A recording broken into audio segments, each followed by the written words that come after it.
Audio Jungle.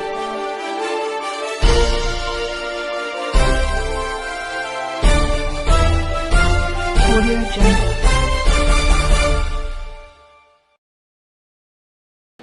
दोस्तों नमस्कार, Maxon news के खास बुलेटिन में आपका स्वागत है। दोस्तों आज हम बात करेंगे यूपी के बारे में। यूपी वैसे तो राजनीतिक दृष्टिकोण से देखा जाए तो बहुत महत्वपूर्ण भूमिका निभाता है। अगर देश की राजनीति की धुरी कहा जाए यूपी को तो कोई बड़ी बात नहीं होगी। आजकल जो यूपी में चर्चा चल रही है वहाँ के पर जो भाजपा के कार्यकर्ताओं की जो मनमानी देखी जा रही है उसको देखकर ये कहा जा सकता है कि इस समय देश में सबसे बड़ी पावर देखा जाए तो भाजपाई कार्यकर्ताओं और उनके समर्थकों की है। एक ताज़ी घटना का जिक्र आ रहा है जिसका वीडियो वायरल हो रहा है।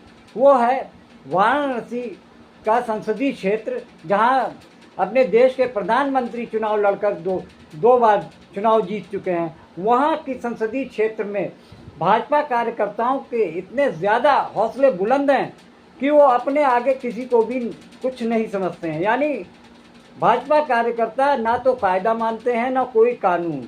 उनके काम अपने मनमाने ढंग से किए जाते हैं, चाहे वो भाजपा के कार्यकर्ता हों, नेता हों या उनके समर्थक हों। वाराणसी के एक इलाके की एक घटना बहुत तेज़ी से वायरल हो रही है। वहाँ ये देखा जा रहा है उस वीडियो में कि एक पुलिस वाले को हिंदू संगठन के 4-5 लोग मिलकर बुरी तरीके से मार पीट रहे हैं। जबकि इस घटना के बारे में ये बताया जा रहा है कि उस पुलिस वाले ने, जो कि दरोगा थे आनंद प्रकाश, उन्होंने उन 4 लड़कों को रोका और उनसे जांच पड़ताल करने लगे। इस पर वो नाराज़ हो गए और उन्होंने अपने साथियों के साथ उस दरोगा को गिरा गिरा के मारा, बुरी तरीके से लातों लात सड़क पर सरेआम पीटा। बाकी जनता देखकर हतप्रभ रह गई कि ये हालत अगर पुलिस वालों की है तो सुरक्षा व्यवस्था पे क्या विश्वास किया जा सकता है। यानी यूपी में असली राम राज देखने को मिल रहा है। जो पुलिस वाले लोगों पे अपनी मनमानी थोपते थे, किसी को भी पकड़कर पीटना उनका शगल होता था, उनको आज भाजपा के कार्यकर्ताओं ने उनको अपनी औकात दिखा दी है कि तुम सिर्फ गली के कुत्ते की तरह हो।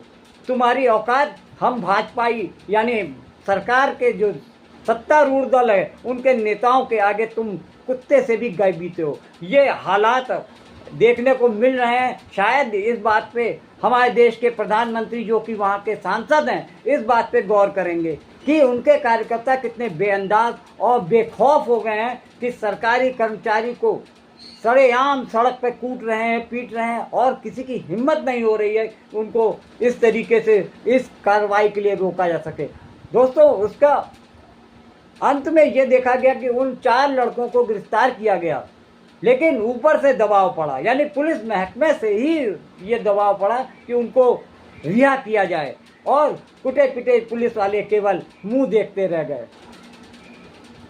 वाराणसी के गोदौलिया चौराहे पर पुलिसकर्मी को पीटने का मामला सामने आया है। काशी विश्वनाथ मंदिर से करीब 500 मीटर पहले 4 युवकों ने एक पुलिसकर्मी को सड़क पर गिरा गिरा कर पीटा। साथ ही आरोपियों ने दरोगा आनंद प्रकाश को वर्दी उतरवाने की धमकी दी। इस दौरान ड्यूटी में तैनात दूसरे पुलिसकर्मी देखते रहे।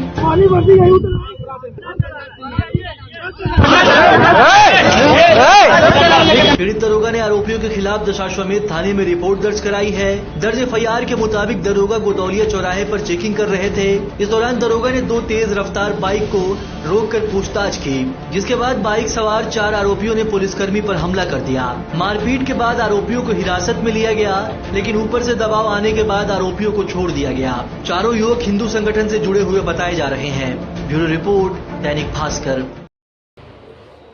आजकल जो पत्रकारिता का स्तर देखा जा रहा है वो काफ़ी गिरा हुआ दिख रहा है। यह देखा जा रहा है कि शासन और प्रशासन और ख़ास तौर से सत्तारूढ़ दल के आगे पत्रकार ने अपना जो स्तर गिरा दिया है उसको किसी भी हालत में स्वीकार नहीं किया जा सकता। लेकिन आज का जो मेन मीडिया है, मेन स्ट्रीम मीडिया है, यानी बड़े बड़े अखबार, बड़े बड़े टीवी चैनल जो कि केवल सत्तारूढ़ दल के आगे पीछे घूमते रहते हैं और उनका काम सामाजिक सरोकारों से जुड़े किसी भी समस्या या विषय पर फोकस नहीं करना है। उनका एक ही सूत्री कार्यक्रम है कि देश की सरकार और सरकार देश के जो प्रधानमंत्री हैं उनके आगे पीछे वो क्या कर रहे हैं क्या नहीं कर रहे हैं उसको लेकर पूरी तरीके से नतमस्तक हैं। पूरे देश में घूम घूम कर जिस प्रकार देश के प्रधानमंत्री अपनी चुनावी सभाएं कर रहे हैं उसी को लेकर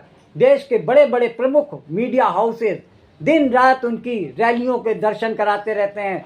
उनको अन्य सामाजिक मुद्दों से कोई लेना देना नहीं है। इस तरीके से इतना अपना स्तर इतना मीडिया प्रोफेशनल्स ने गिरा लिया है कि उनको पत्रकार कहते हुए भी शर्म आती है। ऐसा गंदा चरित्र उनका सामने आया है कि अगर इस बीच में कोई ऐसा पत्रकार हिम्मत भी जुटा दे, किसी सच बात को सच बोलने की हिम्मत दिखा दे, तो उसके पीछे भाजपा सरकार के जितने भी कार्यकर्ता और उनके ट्रोल आर्मी है उसको इतनी बुरी तरीके से प्रताड़ित करने पर जुटती है। लेकिन दोस्तों, ये देश ऐसा है कि अभी भी कुछ पत्रकारों में रीढ़ की हड्डी बाकी है जो कि सच को सच और झूठ को झूठ कहने में चूकते नहीं हैं। उन्हीं पत्रकारों में एक हैं न्यूज़ 24 के पत्रकार राजीव रंजन जी, जो कि उनका प्रोग्राम माहौल क्या है वो अपने प्रोग्राम के जरिए देश के असली हालातों को बताने में चूकते नहीं हैं। उन्होंने एक ताज़ा अपने प्रोग्राम में ये बताया कि किस तरीके से जांच एजेंसियां सत्ताधारी दल के नेताओं को पूरी तरीके से सहूलतें दे रहे हैं और विपक्षी नेताओं के ऊपर किस तरीके से अपनी निगाहें गड़ाए रहते हैं। कि उन्होंने अपने बयान में कहा कि लगता तो ये है कि केवल भाजपा में शामिल नेताओं को ही जांच एजेंसियां क्लीन चिट दे रखी हैं, वो केवल विपक्ष के ऊपर नजरें गड़ाए रहते हैं, उनको ही परेशान करके उनके घरों पे छापे मार के या तो उनको भाजपा में आने में मजबूर करते हैं या फिर उनको जेल में डालने के लिए पूरी तरीके से मुस्तैद हैं। ये जांच एजेंसियां सिर्फ और सिर्फ उन्हीं राज्यों को देख रही हैं, उन्हीं राज्यों की फाइलें खोल रही हैं, उन्हीं राज्यों की फाइलें खुली हुई हैं क्या जिन राज्यों में बीजेपी की सरकारें नहीं हैं। क्या वहीं के मुख्यमंत्री, वहीं के मंत्रियों के सारे भ्रष्टाचार, सारे टेंडर के, ये जो जल बोर्ड का मामला, ये 38 करोड़ रुपए का है। तमाम राज्य ऐसे हैं जहां 100-100, 200 करोड़ रुपए के ठेके रोज दिए जा रहे हैं बीजेपी शासित राज्यों में। क्या वहां पर कोई गड़बड़ी है? क्या बीजेपी शासित राज्यों के एक भी अधिकारी के घर भी ईडी की रेड हुई? क्या बीजेपी शासित अधिकारियों में पूरे देश में सबसे रामराज्य चल रहा है और वहां पर भ्रष्टाचार या अनियमितताओं की कोई घटना नहीं घट रही है? क्या बीजेपी में जो लोग आ गए उनकी फाइल को ईडी की नजर पड़ रही है? क्या अजीत पवार जिनकी प्रॉपर्टी सीज तक की ईडी ने, उनके अजीत पवार के केस में एक भी संबल उनके उप मुख्यमंत्री बनने के बाद ईडी ने दिया?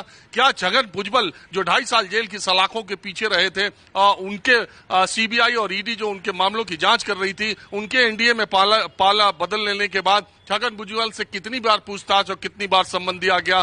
क्या हसन मुशर्रफ जो मंत्री बनने से पहले एनडीए सरकार के एक हफ्ते पहले ईडी ने उनके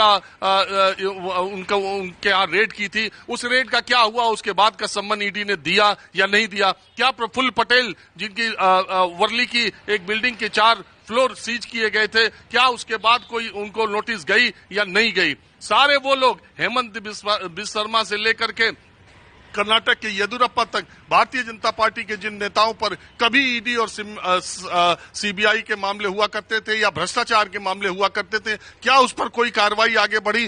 क्या शुभेंदु अधिकारी जो टीएमसी छोड़ने के बाद बीजेपी में आए थे, उनके ऊपर जो केसेस थे उसका क्या हुआ? क्या मुकुल राय के जब छोड़ करके टीएमसी बीजेपी से आए थे उसके बाद उनका क्या हुआ? फिर जब वो टीएमसी में गए तो क्या हुआ? सिर्फ विपक्षी दलों के नेताओं के साथ इस तरह की कार्रवाई होगी तो सवाल पूछे जाएंगे और इसके लिए सबसे ज्यादा देश में तैयार रहना पड़ेगा अरविंद केजरीवाल को और उनकी पार्टी आम आदमी पार्टी को। ये सवाल इसलिए कि 2024 के लोकसभा चुनाव तो 2 महीने बाद हो ही रहे हैं, 1 साल के भीतर दिल्ली के विधानसभा चुनाव होते हैं और भारतीय जनता पार्टी और उनका नेतृत्व कतई नहीं चाहता कि प्रधानमंत्री मोदी। राज्यसभा चुनाव के लिए वोटिंग होने जा रही है। विधायक राकेश प्रताप सिंह, अभय सिंह और राकेश पांडे, ये तीनों लोग हैं तो समाजवादी पार्टी के विधायक, लेकिन वोट करने जा रहे हैं बीजेपी के लिए। तो देखिए तीनों लोग राकेश सिंह के घर पे इकट्ठा हुए हैं और साफ कह दिया है कि इन्होंने कि वोट इनका बीजेपी को जाएगा। हालांकि कुछ बोलने से भी फिलहाल मना करें। राकेश पांडे जी तो वही है। राकेश जी, आप तो बोल दीजिए, क्या माना जाए? अब देख ही रहे हैं आप। वोट मिलेगा बीजेपी को, मतलब अब चल में वहीं डिसाइड कर लेंगे। तो जीते तो आप लोग सपा के सिंबल पे थे, तो आप कैसे बदल गए फिर? कौन कह रहा बदल गए? बीजेपी को मान पार्टी सपा को नहीं दे रहे हैं वोट ना, अपनी पार्टी को, जिस पार्टी से जीते थे। ये कौन कह रहा है कि नहीं दे रहे हैं? अरे आप ही लोग कह रहे नहीं दे रहे हैं। नहीं, जो कहने वाले कह रहे होंगे, हम लोग तो नहीं कह रहे। तो किसको भी सपा को वोट देने जा रहे हैं? वोट जा रहा है कि नहीं जा रहा? और क्या पार्टी आपके बेटे को बीएसपी से टिकट मिल गया, तो बीजेपी से टिकट मिल गया, तो आप भी बीजेपी की हो गए। बेटे से मुझसे क्या मतलब? ये तो गद्दारी है ना, बेटा अपनी- गद्दारी कोई सूचिता कुछ है ही नहीं है। हैं? कि मतलब टिकट मिल जाए, कहीं से पद मिल जाए, पैसा मिल जाए, तो तुरंत बदल जाते हैं आप लोग। हैं? बात नहीं, सब जिनका वोट लिया है उनका, और दलित पिछड़ों का जिनका वोट लिया था, उसका क्या होगा? अपने विचार है। अरे अपने अपने विचार कैसे हैं? जीते निर्दलीय लड़के जीत गए होते। शर्म नहीं आती है नेताओं को इस तरह से बदल जाने पे? ये अभय सिंह देखिए क्या बोल रहे हैं। वोट डालने, अंतरात्मा की आवाज वोट डालेंगे। अंतरात्मा उम्मीदवार को वोट देंगे, सपा के उम्मीदवार को। सपा के उम्मीदवार को वोट देंगे। अंतरात्मा की आवाज में सही जगह मत। अंतरात्मा की आवाज वोट बता दे। पंचम तल से आई थी इनकी अंतरात्मा की आवाज, और अब वोट देने जा रहे हैं। ये बीजेपी को जीते थे सब समाजवादी पार्टी के सिंबल पर, लेकिन वोट देंगे बीजेपी।